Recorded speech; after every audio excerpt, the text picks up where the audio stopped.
16 years old, I was in my room, bored, looking for something to do.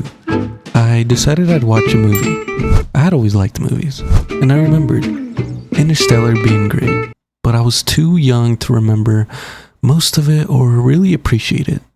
So, I climbed into bed, opened my laptop, and pressed play. By the end of the movie, I had tears in my eyes and this overwhelming feeling like I had just experienced something special. And as I went about the rest of my day, I couldn't shake the feeling. I wanted more. I figured if Interstellar had such a high rating, then the highest rated films out there must be capable of giving me that same feeling. So I started watching as many as I could. Each film left me with something different: sadness, hope, anger, amazement, fulfillment. But I had realized something. I made a grave mistake. In my search for the best films, I had skipped over so many simply because they were too old. I had set this unspoken rule for myself. It wasn't intentional, but it was there. So I made a decision. I would watch a few older films, not just to check it off a list, but to see if I was missing out on anything. I started with Chinatown.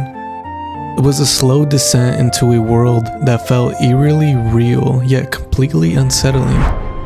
Los Angeles is captured in a bright, sunlit tone, yet filled with an underlying sense of corruption. It played with the light in a way that made the city look both beautiful and dangerous. The film didn't hold my hand or guide me through its twists and turns. It made me feel like I was discovering the truth alongside Jake Gittes. Every scene and dialogue felt deliberate, as if it was leading me towards something I wasn't quite ready for. The performances only added to the film's spell. Jack Nicholson wasn't the tough, invincible detective you'd expect. His character was sharp, sure, but also vulnerable. He wasn't untouchable. He made mistakes, and every time he got closer to the truth, he seemed to be digging himself deeper into something he couldn't escape.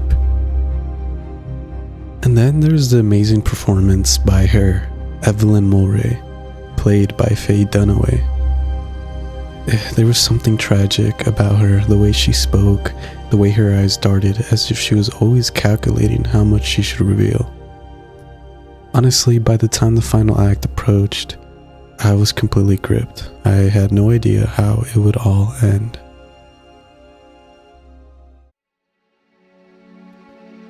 When I had finished Interstellar, I felt something deeply emotional, something almost transcendent.